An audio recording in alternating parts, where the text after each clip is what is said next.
Mga mahal na kapatid, tayo po ay magpapasalamat sa Diyos sapagkat ibiniyaya niya ang pagkakataong ito para tayo'y matipon, magpuri at sumamba sa Kanya.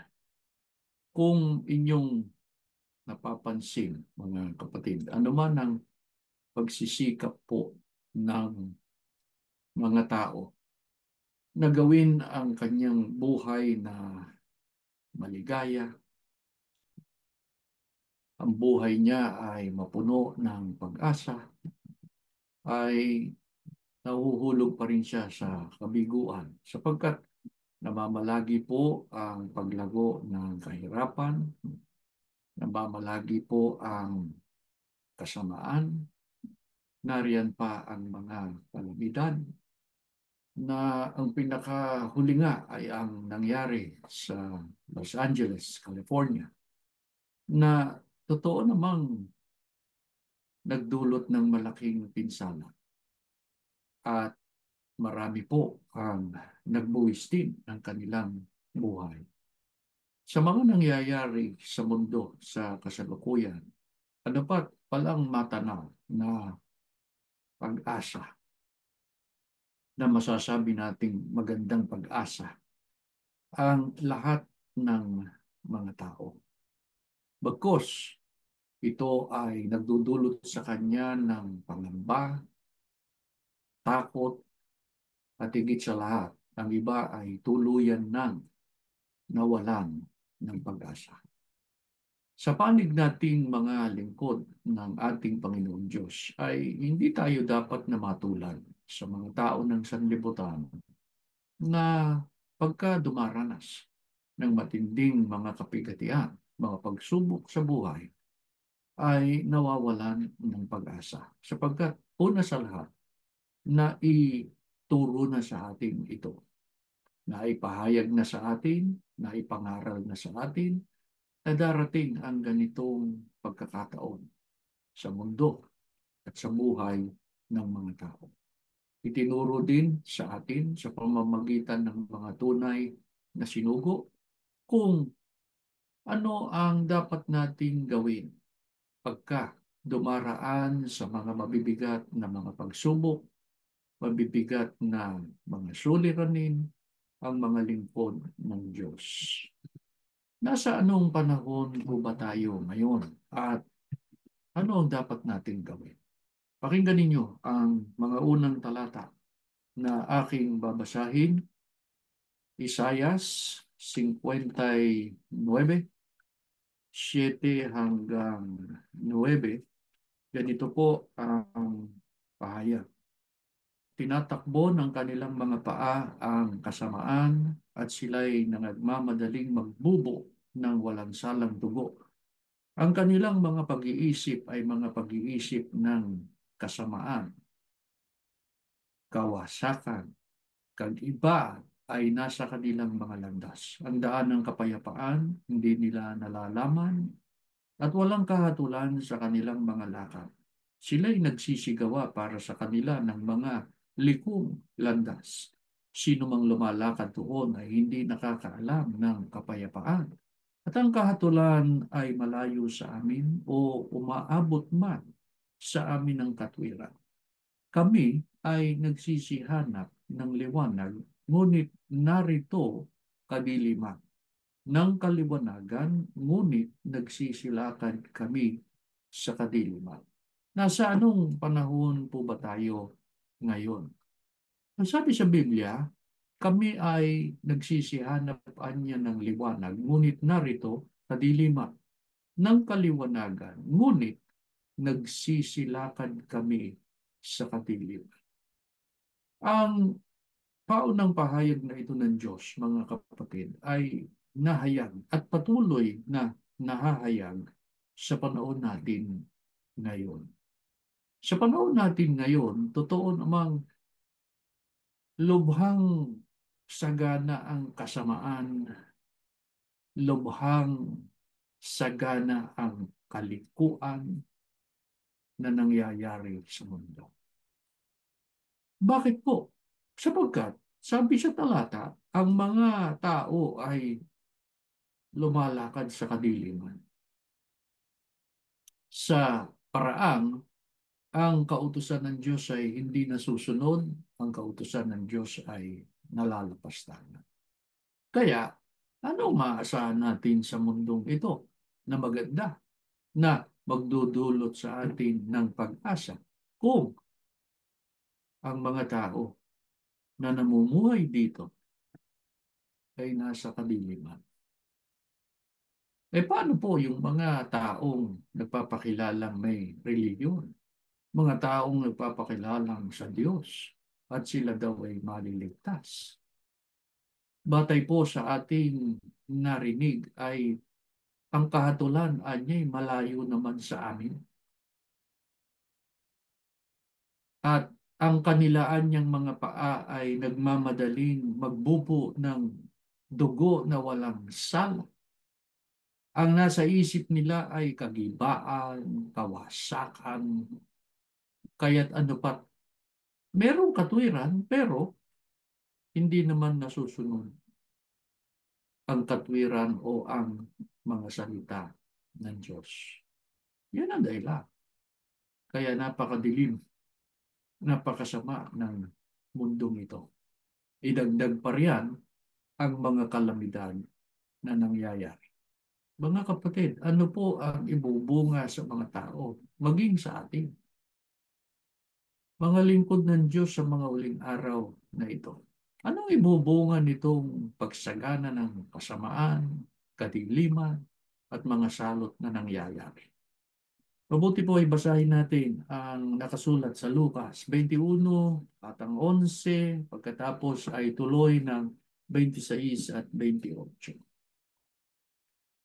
Magkakaroon ng malalakas na lindol at sa iba't ibang dako ay magkakagutom, magkakasalot, magkakaroon ng mga bagay na kakilakilabot at ng mga dakilang tanda mula sa langit. Magsisipang lupaypay ang mga tao dahil sa takot at dahil sa paghihintay ng mga bagay na darating sa ibabaw ng sanlibutan, sapagkat mangangatal ang mga kapangyarihan sa mga langit, at kung magkagayon, makikita nilang anak ng tao na pariritong nasa isang alapaap na may kapangyarihan at dakilang kalwalhatian. Datapwat, kung magpasimulang mangyaring mga bagay na ito, magsitingin kayo at itaas ninyo ang inyong mga ulo sapagkat malapit na ang pagkatubos sa inyo. Ano po ang ibubunga sa mga tao, maging sa atin, na mga lingkod ng Diyos, ng mga kasamaan, kadiliman, mga salot na nangyayari at mangyayari pa sa mundong ito? Ang sabi po sa talatang ating binasa, magsisipang lupaypay ang mga tao dahil sa takot. Natural. Matatakot ang mga tao sa mga nangyayari, lalo na sa kasalukuyan. Ano po ba ang mga nangyari at mangyayari pa? Sabi sa talata, magkakaroon ng mga malalakas na paglindol, magkakagutom, magkakasalot, magkakaroon ng mga bagay na kakilakilabot at ng mga dakilang tanda mula sa langit. Ay sa salot na lang eh. Sinong makalilimot sa nangyari sa COVID? Hindi ba?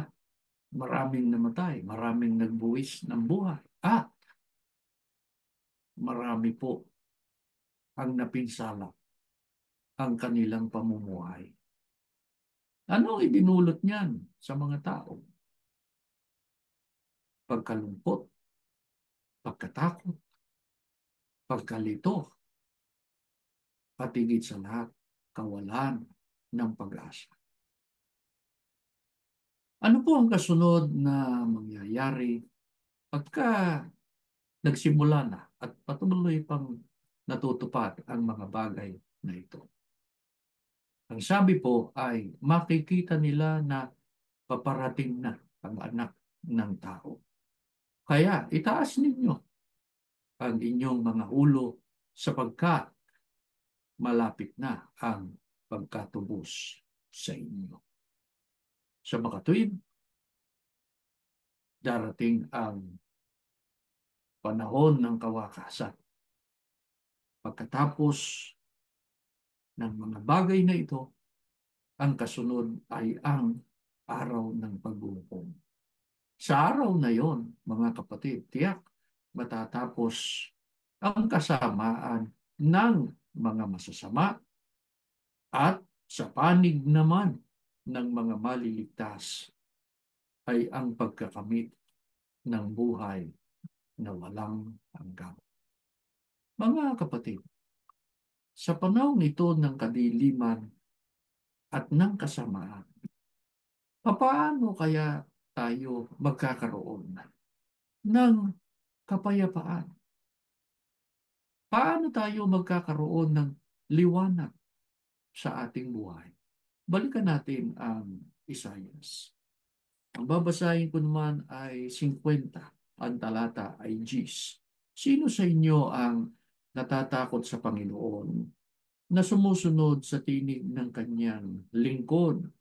Siyang lumalakad sa kadiliman at walang liwanag. Tumiwala siya sa pangalan ng Panginoon at umasa sa kanyang Diyos. Sa panahon ito na napakadilim ng mundo, napakasama ng mga tao, paano kaya tayo magkakaroon ng liwanag ng pag-asa sa ating buhay? Ang sabi sa talatang ating binasa, tumiwala siya sa Panginoon at umasa sa kanyang Diyos. Kaya sana, mga kapatid, ito ang laging nasa puso natin, nasa isip natin, lalo na sa mga panahon ito. Tanging ang Diyos ang makapagbibigay sa atin ng pag-asa, ng liwanag, at ng kapayapaan. Kaya tumiwala tayo sa Diyos, hindi po sa ating sarili. Hindi ko mo matalino ka, eh, sa sarili mo na ikaw magtitiwala. Hindi ko mo ikaw ay maimpluwensya sa buhay na ito, may kapangyarihan, magtitiwala ka na dyan. Hindi.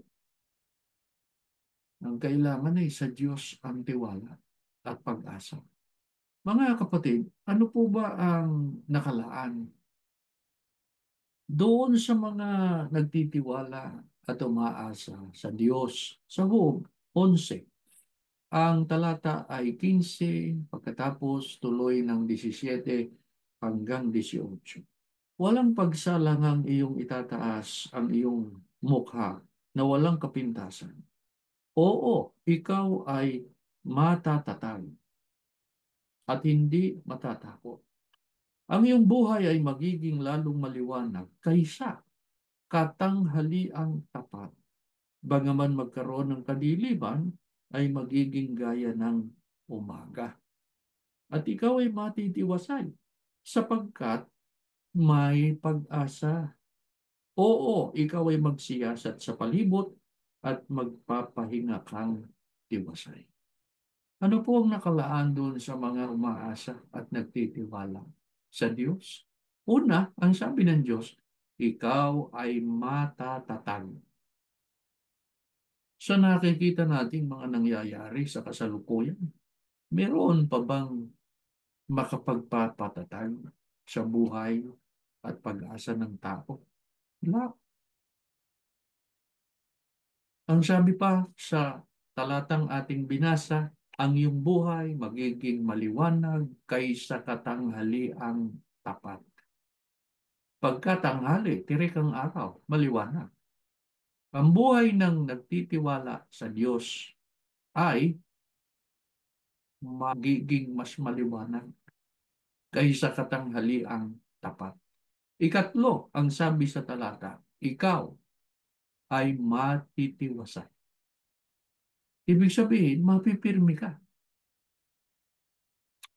Hindi ka magkukulang. Bakit? Sapagkat ikaw ay may pag-asa. At sinabi pa ng Biblia, magpapahinga kang tiwasay. Secured ka. Bakit? May Diyos ka. Kaya mapalad po yung nagtitiwala sa Diyos. Bakit kaya yung mga nagtitiwala sa Diyos hindi matatakot? Ano man ang mangyari? Magkasalot man, lalo pang lumubha ang kasamaan, lalo pang magigting ang kadiliman sa mundo, sapagkat ang mga tao wala nang galang sa kautusan ng Diyos. Wala nang respeto sa isa't isa. Kung ano ang gustong gawin, napapabor sa kanyang sarili. Wala na siyang pakialam sa kanyang kapwa. Lalo na, wala na siyang pakialam sa Diyos. Bakit po yung mga umaasa sa Diyos matitiwasay, matatatag, magpapahingang tiwasay? 12:22 ng unang Samuel. Ganito po ang ating mababasa, mga kapatid. Sapagkat hindi pababayaan ng Panginoon ang kanyang bayan dahil sa kanyang dakilang pangalan, sapagkat kinalulugdan ng Panginoon na gawin kayong bayan niya. Bakit po ang mga lingkod ng Diyos hindi matatakot? Ano man ang mangyari sa mundo, ang sabi po sa talatang ating binasa, hindi pababayaan ng Panginoon ang kanyang bayan. Mga kapatid, yan ay pangako ng Diyos. Ang Diyos hindi sinungaling.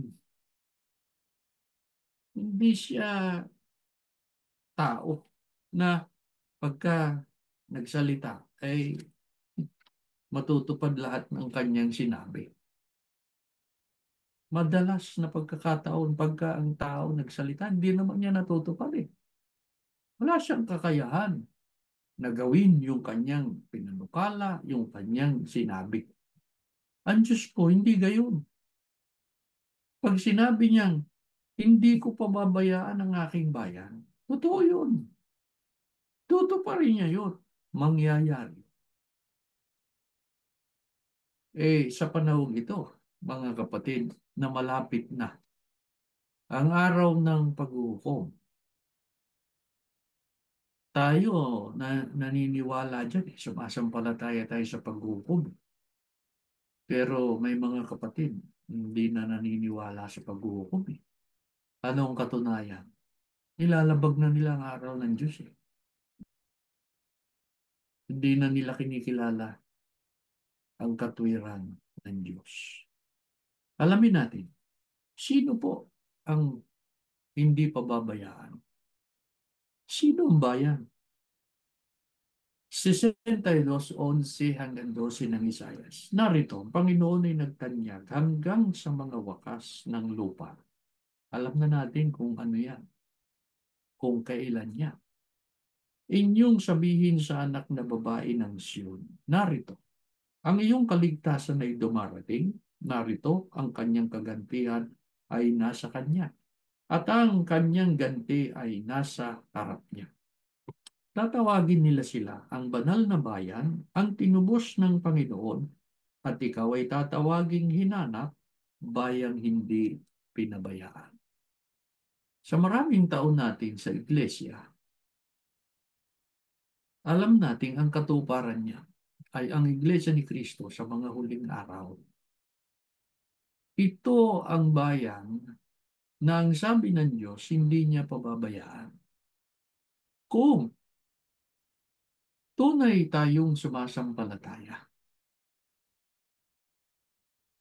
na ang Iglesia ni Kristo ang katuparan ng hulang ito. Ang Iglesia ni Kristo ang sinasabi ng Diyos na hindi niya pababayaan kung tunay nating sinasampalatayanan yan.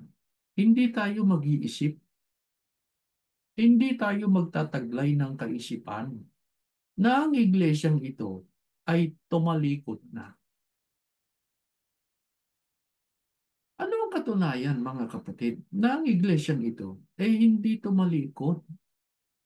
May mga kapatid pa na tapat sa pagsunod. Dahil ba ang iglesia nagkaganito sa kasalukuyan? Ang ibig sabihin, tumalikod na. Hindi ba ilang ulit na nating pinag-aralan? Kaya nagkaganito ang iglesia, pinararaan sa apoy para dalisayin. Tingnan kung sino yung tunay ang pananampalataya. Anong katunayang ito'y sa Diyos pa rin? Ang sabi sa hula, di ba? Tatawag sila sa akin at diringgin ko sila. Bakit? So, ang sabi ng Diyos, ako ang Diyos nila at bayan ko sila. Kung tunay tayong sumasampalataya, ang isipan dapat nating taglayin. Ngayon at sa hinaharap pa, kailangan makarating ako sa kadalisayan ng aking pananampalataya. Pagkatapos ng apoy na ito, lumitaw ang aking pananampalataya ay dalisay. Huwag tayong tutulad doon sa nasubukan na. Yung iba nasubukan na eh.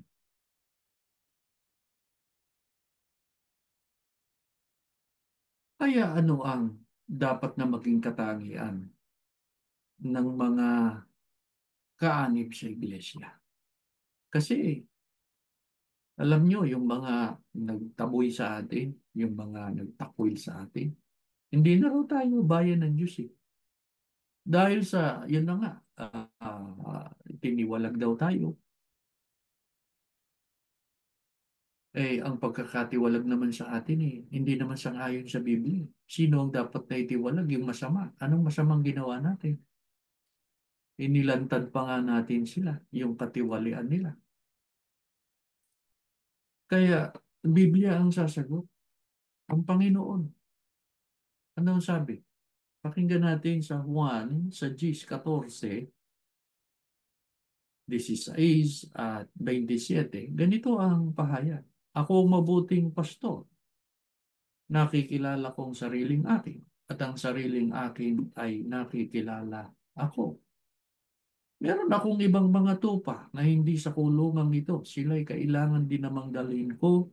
Kanilang diringgin ang aking tinig at sila'y magiging isang kawan. Magkakaroon ng isang pastor. Dinirinig ng aking mga tupa ang aking tinig at sila'y aking nakikilala at sila'y nagsisisunod sa akin.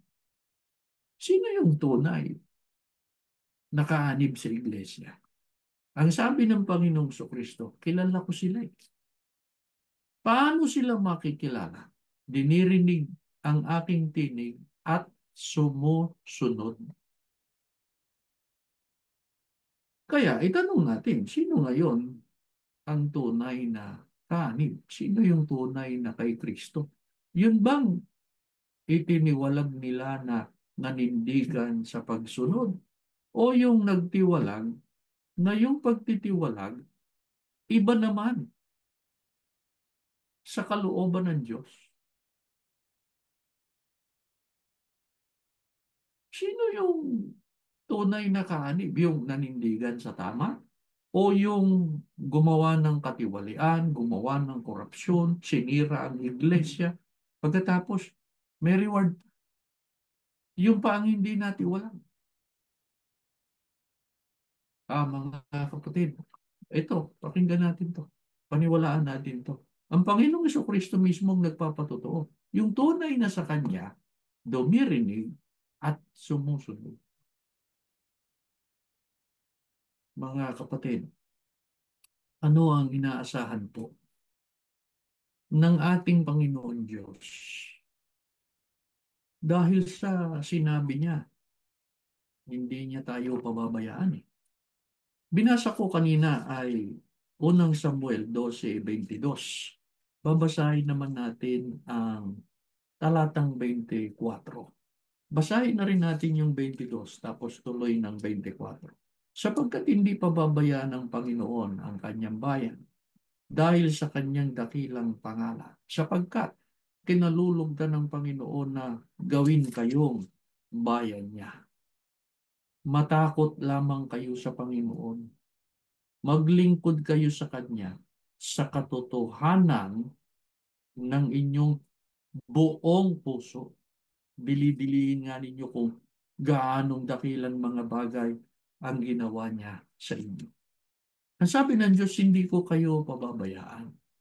Ano ang inaasahan niya sa mga pinangakuan niya na hindi niya pababayaan? Ang sabi ng Diyos, maglingkod lang kayo sa katotohanan ng inyong buong puso. Mga kapatid, ang sabi ay maglingkod kayo sa Panginoon sa katotohanan. Sinabi rin niya na matakot lamang kayo sa Panginoon. Ang pagkatakot sa Panginoon, mga kapatid, ay paglayo sa kasamaan. Ang pagkatakot sa Panginoon ay sa pamamagitan ng pagsunod sa kanyang mga kalooban. Ang paglilingkod sa Panginoon sa katotohanan ay paglilingkod na ayon sa kanyang mga kautusan. Kaya pagka ang paglilingkod na isinasagawa ng isang tao, sabihin pa natin na ang layunin niya para sa Diyos yun, para sa Panginoong Kristo yun, pero hindi naman sumasang-ayon sa katotohanan, hindi tunay na paglilingkod yun. Hindi pagkatakot yun sa Panginoon. Ay meron bang mga ganon? Mga kapatid, sino ba yung hindi tapat na naglilingkod sa Diyos? Bagamat sila ay nasa bayan ng Diyos. Ang babasahin ko ay Isaiah 58:1-2. Sa saling salita ng Diyos. Ganito ang ating sinipi. Pakinggan nyo, mga kapatid. Sinabi ng Panginoon, sumigaw kayo ng malakas, na kasing lakas ng trompeta. Huwag ninyong pigilan. Sabihin ninyo sa aking mga mamamayan, alahin ni Jacob ang kanilang kasalanan at pagsuway. Dumudulog sila sa akin sa araw-araw. Tila gusto nilang malaman ang aking mga pamamaraan. Kung titingnan, para bang isa lang silang bansang matuwid at hindi sumusuway sa mga utos ko. Ipinakikita nila na parang gustong-gusto nilang lumapit sa akin at humingi ng matuwid na hatol. Sa English they seem eager to know my ways. Kaya itong mga ito, mga kapatid, plastic, fake, pakunwari. Ay sabi ng Diyos, akala nila, maluloko nila ang Diyos. Ang Diyos pa ang niloko nila. Ang sabi ng Diyos, itong mga to, parang gustong-gusto nilang malaman yung aking kahatulan eh.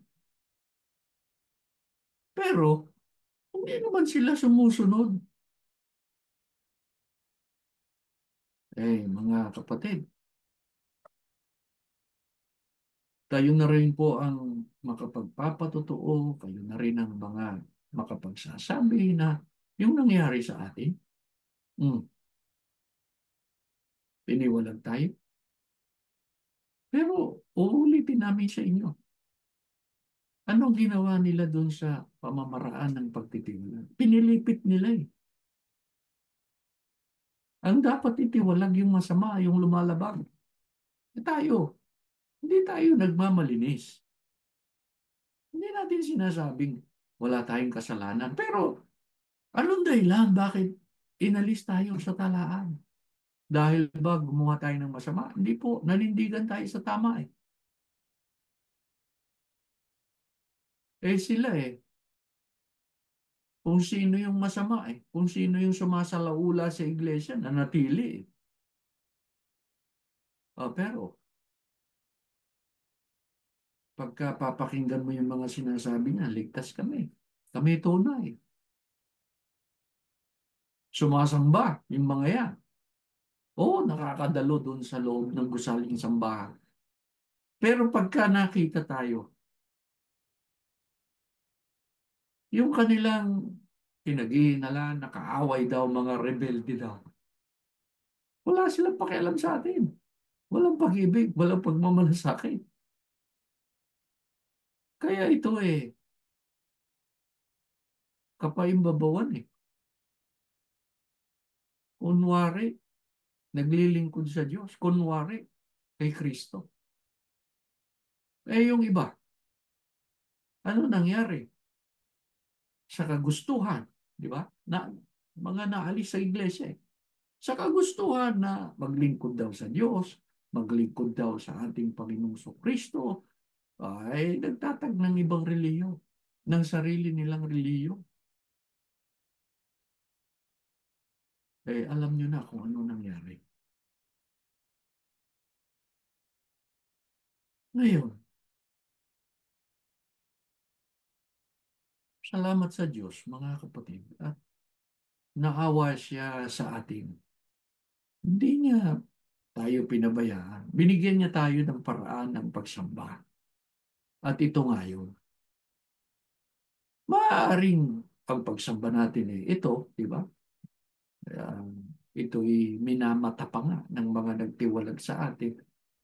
Pero sumasampalataya tayo na ito,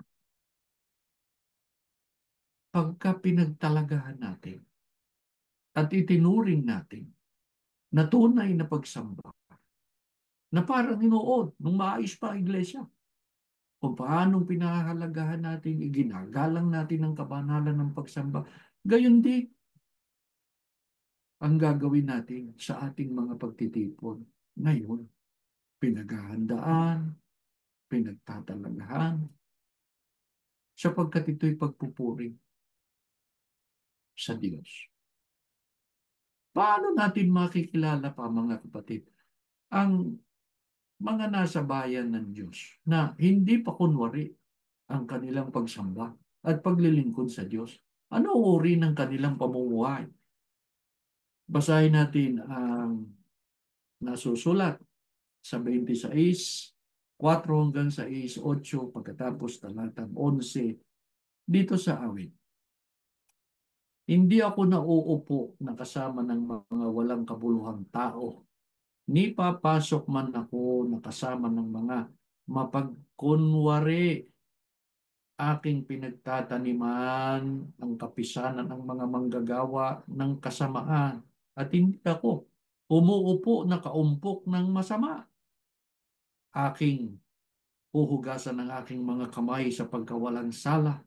Sa gayoy aking lilibirin ang iyong dambana, o Panginoon. 8. Panginoon, aking inibig ang tahanan ng iyong bahay at ang dako na tinatahanan ng iyong kalwalhatian. Ngunit tungkol sa akin ay lalakad ako sa aking pagtatapat, iyong tubusin ko at mahabag ka sa akin. Sino yung nasa bayan ng Diyos na hindi pa kunwari ang paglilingkod? Hindi plastic, hindi fake ang kanilang paglilingkod.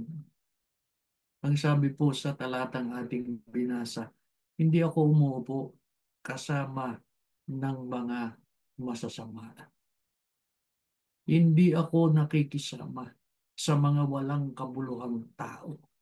Ni papasok man ako nakasama ng mga mapag-unwari.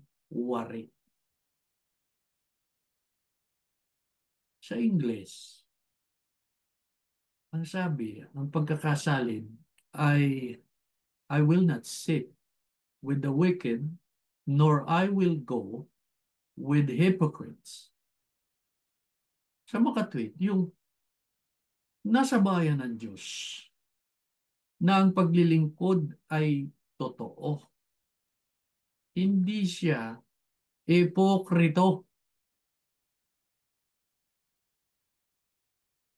Medyo mabigat yung salita. Paumanhin po, pero nasa Biblia eh. Anong isang halimbawa ng hipokritohan?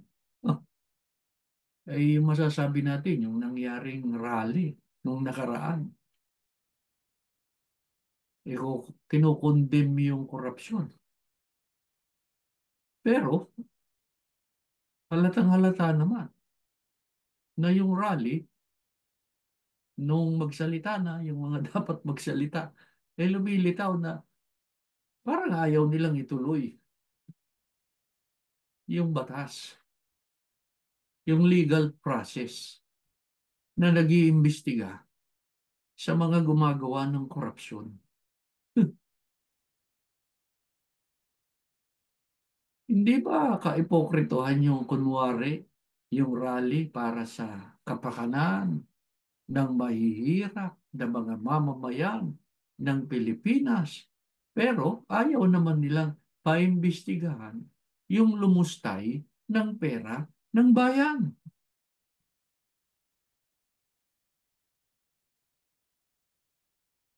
Hindi ba kaipokritohan? Nagsalita yung isang ministro doon. Gusto raw ng kapayapaan, pero kung tirahin naman, ha? Kung tirahin naman yung kanilang, siyempre, yung pinupuna at ang mga pananalita ay mga sarcastic eh. O tapos yung mga nakirali, naku, palakpakan. Hipokrito eh. Naturingan pa namang ministro. Ganyan din yung ginawa niya eh. Nung nakaraang rally, 10 years ago. Ano yung pinagsasabi niya doon?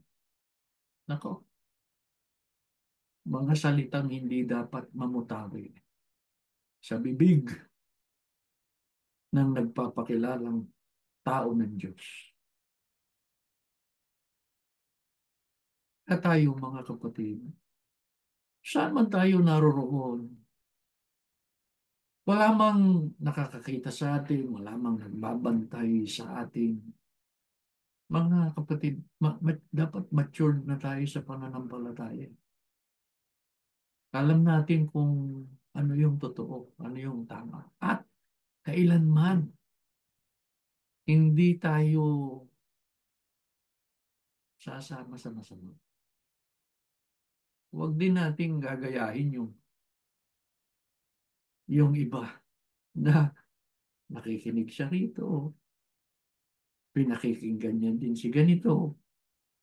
Bagamat alam niya yung pinakikinggan niyang yun, iligaw na, namamangka ka sa dalawang ilog. Pagka ganun, ipokrito tayo.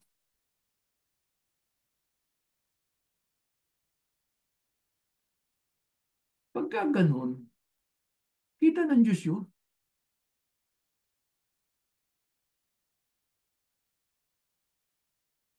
Anong, anong iniisip mo? Ba't ganun ginagawa mo? Para dalawa, mas marami, mas maganda. Ay, hindi. No compromise. Sa Diyos ka, sa Diyos ka. Matakot ka sa Diyos. Yun ang sabi ng Diyos eh. Maglingkod ka sa totoo. Alam mo yung tunay na doktrina eh. Doon ka lang.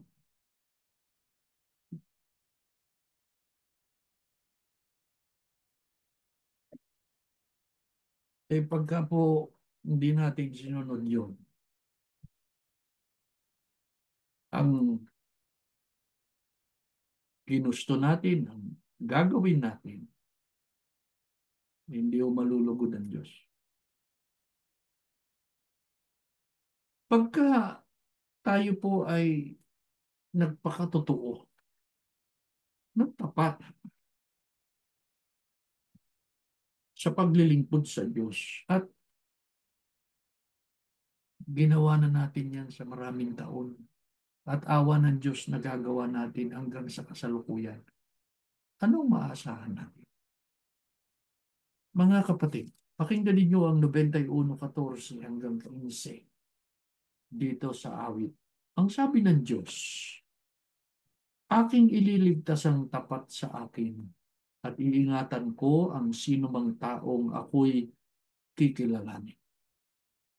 Pag sila'y tumawag, laging handa ako na sila'y pakinggan. Aking sasamahan at kung may hilahil ay sasaklolohan. Aking ililigtas at ang bawat isa ay pararangal. Hindi tayo lugi, mga kapatid, kung patuloy tayong maninindigan sa totoo, sa tama. Sapagkat ang sabi ng Diyos, ililigtas kita sapagkat ikaw ay tapat. Iingatan kita sapagkat kinikilala mo ako. Ang sabi ng Diyos, pagka ikaw ay tumawag, katumbas ng pagka ikaw ay nanalangin, handa akong ikaw ay pakinggan. Sasamahan kita pagka ikaw ay may alalahanin. Sasaklolohan kita at ililigtas kita at ikaw ay aking pararangalan. Mga kapatid, kulang pa ba yung mga patotoo na ginawa ng Diyos sa atin para lubos tayong manalig sa Kanya, magtiwala sa Kanya? Ilang beses nang dininig ng Diyos ang ating mga dalangin. Kahit tayo makasalanan, kahit tayo mga nagkukulang, maraming kapintasan. Pero dahil sa nagtapat tayo, iningatan natin at sinunod natin ang utos ng Diyos nang tumawag tayo sa Kanya. Naalaala niya yun at tayo'y sinaklolo. Diyan namin kayo inaakay, mga kapatid, na marating nating lahat ang isang kalagayan na kapag ka tayo dumulog at nagmakaawa sa Diyos, tayo'y kanyang pakinggan. Nangangahulugan ba, mga kapatid, na kapag ka tayo nagtapat sa Panginoon Diyos, hindi na tayo makararanas ng kapigatian, ng suliranin sa mundong ito, sa buhay na ito. Pakinggan ninyo ang mga huling talata po na aking babasahin sa 1:16, 33 at 22. Sinasabi ko ito sa inyo upang kayo'y magkaroon ng kapayapaan sa pakikipag-isa sa akin. Meron kayong kapigatian dito sa sanlibutan, ngunit laksan ninyo ang inyong loob na pagtagumpayan ko ang sanlibutan. Gayon din naman kayo. Nalulumbay kayo ngayon, ngunit muli akong makikipagkita sa inyo at mag-uumapaw sa puso ninyo ang kagalakang hindi maaagaw ni naman. Nangangahulugan ba, mga kapatid, na kapag ka nagtapat tayo, hindi na tayo daranas ng mga kapigatian? Tandaan ninyo ang sinabi ng Panginoong Kristo. Dito sa sanlibutan, mabibighati kayo. Laksan ninyo ang inyong loob. Mga kapatid, huwag tayong mawawala ng pag-asa. Opo, alisin na natin sa ating isipan na ang mundong ito ay makapagbibigay pa ng pag-asa sa atin. Hindi. Ang mundong ito ay patuloy na sa kanyang pagkalugmok. Laksan natin ang ating loob sapagkat darating ang araw. Makikita natin muli ang Panginoon at ang sabi niya, magagalak na kayo at walang sino man makaaagaw ng inyong kagalakan. Kaunting tiis pa, mga kapatid. Idalangin natin sa Diyos na kung sakali darating na yung pagkakataon, matatapos na ang ating buhay. O kaya naman ay magwawakas na ang mundo. Ano man ang mauna, nasa kalagayan tayo na maliit. Pagpalain kayo ng Diyos, mga kapatid. Basbasan niya ang bawat isa sa inyo. Alalahanin ng Diyos ang bawat isa sa atin, ang inyong mga anak, ang kalagayan ng ating buhay sa pagkakataong ito at sa panahon pang darating. Ipangako natin sa Kanya na ano man ang mangyari, hindi tayo magtataksil sa Kanya. Tumayo kayo at aawit muna tayo.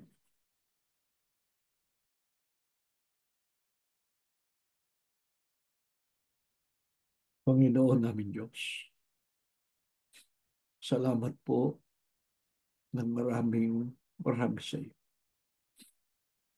Muli mong ipinahayag sa amin ngayon na kailanman di mo kami pababayaan. Sumasampalataya kami, Ama. Tinupad mo na ang iyong mga pangako sa maraming taon ng aming buhay. Nahayag ka sa amin. Nakita namin kung paano mo kami iniligtas, sinakluluhan, lalo na sa panahon ng mga panganib. Ama, huwag mo kaming pababayaan. Inihiling namin sa iyo, alalahanin mo kaming palagi. Nawa po, mamalagi ka sa aming tabi, Ama, sa aming buhay. Huwag mo kaming hayag nag-iisa na salungahin ang lahat ng mga pagsubok ng aming pananampalataya. Ama Diyos, sumasampalataya kami na sa aming mga pananalangin at sa aming mga paglapit, lagi mo kaming pinakikinggan. Nakahanda kang iabot sa amin ang iyong mahalagang basbas para kaming lahat makapagpatuloy sa mga paglilingkod sa iyo. Ama, ang pinakapangarap namin kung magwawakas na ang aming buhay o darating na ang araw ng paghukom. Ama Diyos, nasa uri kaming maliligtas, hindi nawalan ng kabuluhan ang lahat ng aming pagpapagal, ang lahat ng tiniis ng iyong mga lingkod, alang-alang sa tawag mo po sa amin. Maraming salamat, Ama, hanggang sa mga sandaling ito. Nariyan ka para sa amin. Hindi ka nagsasawa na turuan kami at akayin. Manalig at magtiwala sa iyo. Pag nagkulang kami't nagkasala, huwag mo kaming itatakwil, Ama. Wala kaming paroroonan. Nasa iyo ang aming kaligtasan. Basbasan mo lahat ng sumamba. Alalahanin mo ang kanilang pamilya. Alalahanin mong kalagayan ng aming mga kapatid na itiniwala mo sa amin. Sana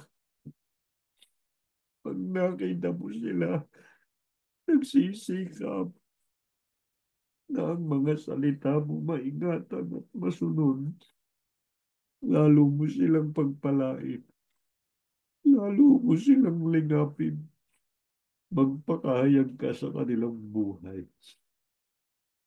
Nakahanda kami, Ama, sa mga pagsubok pag darating sapagkat alam namin nariyan ka para sa amin.